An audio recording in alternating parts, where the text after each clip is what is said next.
नमस्कार दोस्तों। जैसा कि आप लोगों ने टॉपिक तो पढ़ा ही होगा। टॉपिक में जैसा कि हमने लिखा हुआ है कि हम लोग आज बात करेंगे सेल्स को लेके। तो सेल्स में सबसे पहले हम लोग ये जानेंगे कि सेल्स जब मार्केट में कोई नया बंदा उतरता है तो वो किन किन कठिनाइयों का सामना करता है। और सबसे बड़ी बात ये होती है कि उतरने के बाद उसको क्या सीखना चाहिए। सीखने का तात्पर्य ये है कि देखिए, सच्चाई तो ये है कि जब आदमी धीरे धीरे किसी भी सेक्टर में जाता है और वो सीखने की कोशिश करता है तो सीखता ही है। बिना सीखे वो समय बीतता है तो सीखना वो ऑटोमेटिक सीखते जाता है। तो जैसे कि अगर देखा जाए तो मैं खुद सीख रहा हूँ। तो करीब 6 से 7 साल का जो मैं एक्सपीरियंस है वो मार्केट का वो मैं आप लोगों से शेयर करना चाहूँगा। मार्केट में जब कोई बंदा उतरता है माल बेचने तो सबसे पहले उसको जो माल बेचने जा रहा है उस आइटम का प्रॉपर नॉलेज होना चाहिए। जब तक उसके पास उसका प्रॉपर नॉलेज अगर नहीं है तो वो माल कभी भी मार्केट में बेच नहीं सकता। अगर उस तो सबसे पहला काम उसका ये होना चाहिए कि जो माल वो बेचने जा रहा है वो मार्केट में उस आइटम का जो अपने कस्टमर को प्रेजेंट करेगा उसका सबसे पहले उसका नॉलेज होना ज़रूरी है उसके पास। दूसरा ये होता है कि बहुत बार ऐसा होता है कि आपके पास प्रॉपर नॉलेज होने के बाद भी कस्टमर क्या होता है कि वो मना कर देता है। तो सेकेंड स्टेप ये आता है मार्केट में जो बंदा जाता है वो ना से फ्रस्ट्रेट होता है। सबके साथ होता है और जो मेरे काफ़ी जानने वाले हैं उनके साथ भी ये हुआ है कि वो फ्रस्ट्रेट होते हैं। तो फ्रस्ट्रेशन सबके साथ होता है। तो सबसे बड़ी चीज़ ये है कि आप जो मार्केट में उतरे हो मार्केटिंग करने के लिए सेल्स में किंग बनना है। यदि आपको सेल्स में यदि किंग जो बहुत बड़ा शब्द है, समय से के हिसाब से सब किंग बनते भी हैं। तो सबसे पहले यदि आपको किंग बनना है, मार्केट का किंग, बहुत बड़ी बात है। बहुत बड़े बड़े मार्केट के किंग हैं सेल्स में जो किसी भी वक्त किसी भी चीज़ को बेच सकते हैं। तो सबसे पहला हम लोगों ने जो समझा कि किसी भी आइटम को नॉलेज आपके पास होना बहुत ज़रूरी है जो आप बेचने जा रहे हैं। दूसरा, आपके पास ना सुनने की आदत होनी चाहिए, क्योंकि आप यदि 100 कस्टमर के पास उस आइटम को रिप्रेजेंट करेंगे तो नॉर्मल सी बात है उसमें से हो सकता है कि 99 आपको मना करते हैं, कोई केवल एक माने। अगर केवल एक मान रहा है तो एकदम हो सकता है 99 में आपको 50% ना बोल दें, 99% ना बोल दें। तो ये ना सुनने की आदत आप होनी चाहिए। और बहुत सारे लोग इसमें दुखी हो जाते हैं जो आगे जाके उस मार्केट के काम को छोड़ देते हैं। बाकी दूसरी चीज़ ये होनी चाहिए कि आप जब मार्केट में उतरते हैं तो आपको परिश्रम तो करना पड़ेगा भाई। परिश्रम के बिना आज के समय में कोई चीज़, चाहे कोई भी चीज़ हो, आप हासिल नहीं कर सकते। तो परिश्रम तो सबसे पहला फर्स्ट समझ लीजिए कि वो है। बिना परिश्रम के कोई भी चीज़ पॉसिबल नहीं है। और दूसरी चीज़ ये होती है कि आप मार्केट में जो बेचने जा रहे हैं कस्टमर की डिमांड है वो आइटम कि आपके पास वो आइटम है इसलिए आप बेचने जा रहे हैं। यदि आपके पास वो आइटम है और कस्टमर की डिमांड नहीं है तब तो आप बेचने में हमें लगता है कि करीब 70 से 80% है कि आप असफल हो जाएंगे, क्योंकि आप अपने आइटम को कस्टमर की डिमांड पर ही बेच सकते हैं। तो सबसे पहले आपको ये जानना ज़रूरी है कि कस्टमर का डिमांड क्या है। यदि आप ये जानने में सक्षम हैं या जान जाते हैं या जानने का तरीका पता करते हैं कि कस्टमर का डिमांड क्या है तो मेरे हिसाब से आप सफल हो जाएंगे उस आइटम को बेचने में। क्योंकि होता क्या है कि जब आप कस्टमर के पास जाएंगे और कस्टमर का डिमांड नहीं है, सपोज करो आप कोई भी आइटम लेके गए तो अगर कस्टमर का डिमांड नहीं है तो वो नहीं खरीदेगा। तो सबसे पहले ये होता है कि उस आइटम को कस्टमर के डिमांड पर ही बेचा जाए। अगर कस्टमर का डिमांड नहीं है तो हम उसको बेचने से बचें। दूसरा ये है कि कस्टमर से इमोशनली कनेक्टिविटी, ये जो है इमोशनली कनेक्टिविटी मेरे हिसाब से सबसे ज़्यादा ज़रूरी होता है। इमोशनली कनेक्टिविटी एक ऐसा शब्द है जो किसी भी कस्टमर से आप यदि कनेक्ट हो जाते हैं तो देखिए, इमोशनली कनेक्टिविटी कब काम आता है इसको समझने की सबसे बड़ी ज़रूरत है। जिस दिन आप इसको समझ जाएंगे कि इमोशनली कनेक्टिविटी किसी भी कस्टमर के साथ आपका उतना ही ज़रूरी है जितना आपका माल बेचना ज़रूरी है। सबसे बड़ी बात ये होती है कि आजकल मार्केट में होता क्या है कि मार्जिन का खेल है। कोई आपके आइटम से 2% आइटम सस्ता दे देगा तो उस आइटम को वो लोग हटा देंगे, क्योंकि दो सब फ़ायदा देखते हैं। कस्टमर भी आपका फ़ायदा देख रहा है, तो सबसे बड़ी बात ये होती है कि आप पहले तो कस्टमर से इमोशनली कनेक्ट होइए, क्योंकि जो आप किसी भी बंदे से इमोशनली कनेक्ट होते हैं तो आप समय के हिसाब से उसको वो आपको जल्दी छोड़ेगा नहीं। सच्चाई ये होती है। तो सबसे पहले तो आप उससे इमोशनली कनेक्ट हुइए। इमोशनली कनेक्ट होता आदमी कैसे है? अब इमोशनली आप कनेक्ट कैसे हो सकते हैं किसी के साथ? सबसे पहले कस्टमर की जो प्रॉब्लम्स है उसको सॉल्व करिए। आप किसी भी कस्टमर के पास जाइए तो ये जानने की कोशिश करिए कि उसकी प्रॉब्लम्स क्या है, वो अपने मार्केट में ग्रो क्यों नहीं कर पा रहा है। जब उसकी इस प्रॉब्लम्स को आप समझेंगे, उसके सामने इस प्रॉब्लम का सल्यूशन देने का एक तरीका देंगे, उसको इससे बाहर निकालने का उपाय देंगे, तो ऑटोमेटिक है वो ये समझेगा कि जो बंदा है ये मेरे लिए ही काम करने आया है। जब उसको ये आभास होगा कि वो मेरे लिए काम करने आया, तो वो ऑटोमेटिक आपके साथ वो इमोशनली कनेक्टिविटी बनेगा। जब कस्टमर को ये लगेगा कि ये बंदा माल बेचने मेरे पास आया है, तो वो सीधी सी बात होगी, वो प्रॉफिट की बात करेगा। कोई भी आइटम आजकल मार्केट में बहुत कंपनियों द्वारा लाई जाती हैं, जो सब समझते हैं। जब कस्टमर के पास सेम आइटम है, अगर 2% महंगा है, आपने 2% सस्ता दे दिया, आपका आइटम उसने रख लिया।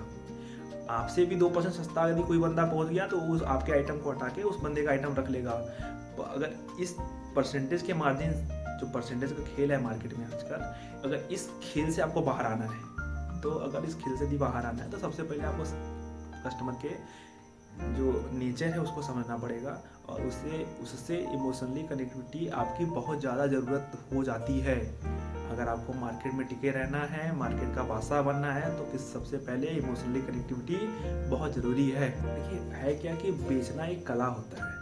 बेचना जो कला है ये आप मैक्सिमम जो है ये आप किताबों से नहीं सीख सकते। किताबों से बाहर निकलेंगे, आप मार्केट में उतरेंगे, प्रैक्टिकली आप जब इसको सीखने का ट्राई करेंगे तो आप सीख पाएंगे। वहाँ आपको मार्केट में फ्रस्ट्रेशन चीज़ें, अलग अलग बंदे मिलेंगे, अलग अलग तरह की बातें मिलेंगी, अपने खुद के प्रोडक्ट के बारे में आपको अलग अलग तरह की बातें मिलेंगी। तो सबसे पहले ये है कि आपको वो कला सीखना है तो मार्केट में उतरना पड़ेगा। ये बेचने की कला आप मार्केट में उतर कर ही सीख सकते हैं, बिना उतरे नहीं सीख सकते। कोई भी किताब, कोई भी कॉपी, कोई भी कॉलेज या कोई भी स्कूल आपको ये कला सिखा नहीं सकती, क्योंकि बिना पढ़े भी बहुत सारे ऐसे मार्केट के किंग हैं जो आज मार्केट में किंग बन के बैठे हैं, बादशाह बन के बैठे हैं, और वो कभी ना तो वो मार्केट की चीज़ें पढ़ी हुई हैं, ना तो चीज़ें जानी हुई हैं। तो जो चीज़ें होती हैं कि आप बिना पढ़े भी आप मार्केट में उतर के मार्केट में जितना देर आप टिकेंगे, जितना देर रुकेंगे, उतना ज़्यादा आपको एक्सपीरियंस होगा, उतना ज़्यादा आपको अनुभव होगा। तो आपको मार्केट में अगर मार्केट की कला बेचने की कला सीखनी है तो आपको इन चीज़ों से गुजरना पड़ेगा ही पड़ेगा। तो जैसा कि आज हम लोगों को पता है कि हम लोग सेल्स में बात कर रहे हैं, तो सेल्स ये जो होता है ये असली सच्चाई है कि सब लोग कुछ ना कुछ बेच रहा है। जो नौकरी वाले बंदे हैं वो अपना वक्त बेच रहे हैं, मार्केट वाले बंदे जो वो अपना कुछ सामान बेच रहे हैं। तो बेच तो सब कुछ ना कुछ सब रहा है। तो सच्चाई है, देखिए होता क्या है ना, जब आप सब मार्केट में उतरते हैं तो सबसे पहला ये होता है कि आप अपने आपके जो खुद के आइटम पे ट्रस्ट होना चाहिए। जब तक आपके अपने खुद के आइटम पे आपको ट्रस्ट नहीं होगा तब तक आप उस सामान के का ट्रस्ट जो है उस सामने वाले को दे नहीं सकते। और ये अपने सामान पे अपने दिल से ट्रस्ट होना चाहिए आपको। जब तक आपका वो ट्रस्ट जब वो ट्रस्ट आप में रहेगा तो होता क्या है ना कि सच्चाई है कि जो आप ऊर्जावान होने चाहिए, आपके अंदर बहुत ऊर्जा होना चाहिए।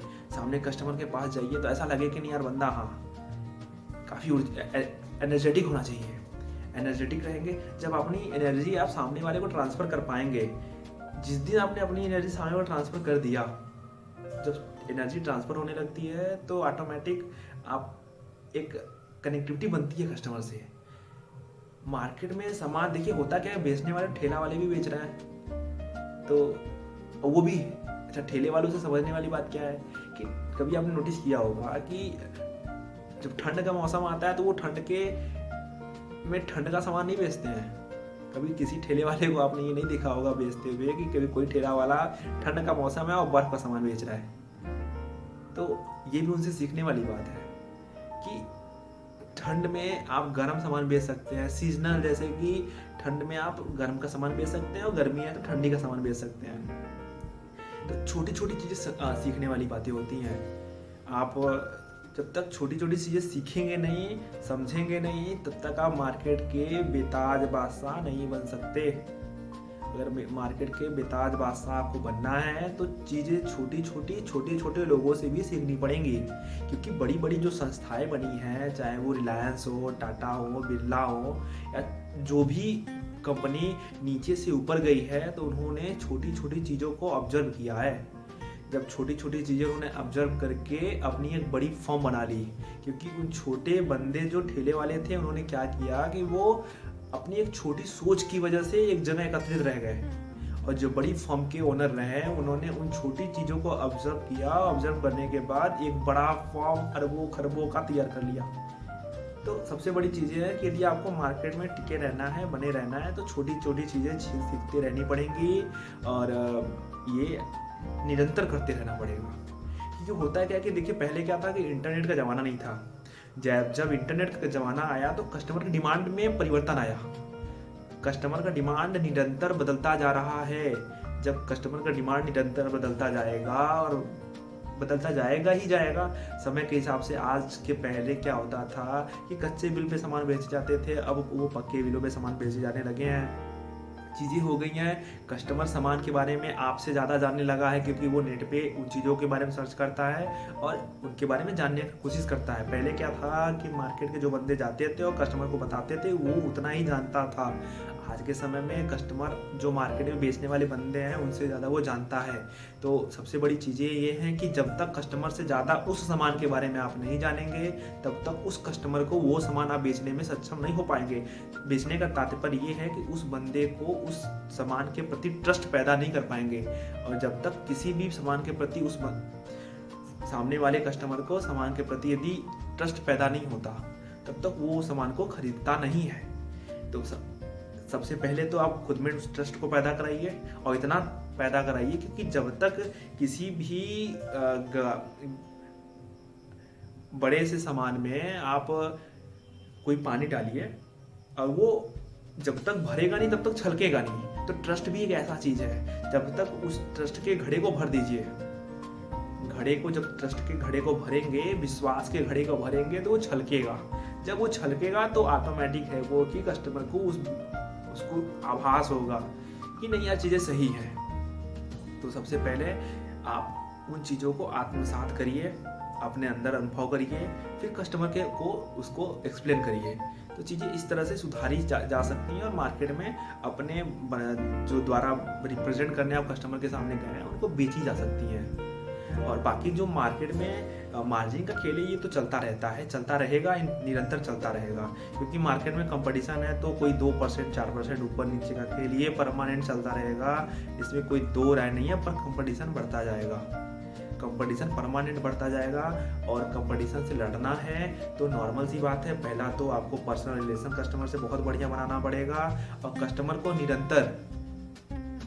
को सबसे बड़ी बात है कि कस्टमर को निरंतर अपग्रेड करना पड़ेगा, उनके प्रॉब्लम्स को सॉल्व करना पड़ेगा। और यदि आप उनके प्रॉब्लम्स को सॉल्व करने में सक्षम हो जाते हैं, तो जहाँ तक ये है कि वो आपसे कनेक्टिविटी बनाने में कायम हो जाएगा। और जब कनेक्टिविटी बन जाएगी तो वो एक रिलेशनशिप लंबा चलता है।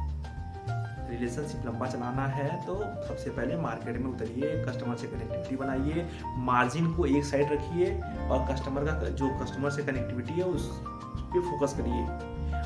जब कस्टमर से कनेक्टिविटी बन जाएगा तो नॉर्मल सी बात है वो आपसे आइटम खरीदेगा, और आइटम खरीदेगा नॉर्मल सीधी सी बात है, प्रॉफिट देगा ही देगा। तो सबसे बड़ी बात यह है कि छोटी छोटी चीज़ों को समझना और छोटी छोटी चीज़ों को देखना, ऑब्जर्व करना, ये निरंतर यदि आप बनाए रखते हैं, तब तो आप मार्केट में परमानेंट सक्सेस रहेंगे। और एक चीज़ और मैं आप लोगों को बताना चाहूँगा कि जो मैंने आपसे जिक्र किया कि ठेले वाली बात, आपने नोटिस किया होगा कि बड़ी बड़ी जो संस्थाएं हैं, ये भी मौसम के हिसाब से अपने चीज़ों को बदलते हैं। कभी आपने नोटिस किया होगा कि बड़ी बड़ी संस्थाएं होती हैं क्या है कि वो कभी ठंड जब मौसम आता है, तो ठंड वाले मौसम में वो बर्फ के सामान को बंद कर देती है, क्योंकि उनको भी पता है कि वो नहीं मार्केट में उतार सकते, नहीं बेच सकते, क्योंकि जो कस्टमर लेगा नहीं तो बना के करेंगे क्या। तो ये चीज़ें समझने सीखने वाली बातें हैं, और बाकी आप लोगों को तो पता ही है। तो जय श्री राम। आप लोगों को अगर वीडियो अच्छा लगा हो तो लाइक करिए, सब्सक्राइब करिए। बाकी आपका अपना भाई विपिन दुबे आप लोगों के लिए नए नए वीडियो लाता रहेगा। जय हिंद, जय भारत।